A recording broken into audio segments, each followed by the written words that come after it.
ES and the ESC. And lastly, we have the ability to record lap time if you were able to take your Pista on the track. Next, we have Turbo Analytics. First screen is your Turbo PSI, Turbo Response, and lastly, Turbo Efficiency.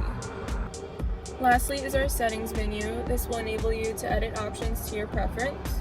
Here are your car settings. This will allow you to set up specifics like your door locking and the internal speed limit. Auto hazard, buzzer volume, light sensor, RPM on the steering wheel. I'm going to go back, and you have the ability to see when your next service is due. And lastly, your tire pressure calibration.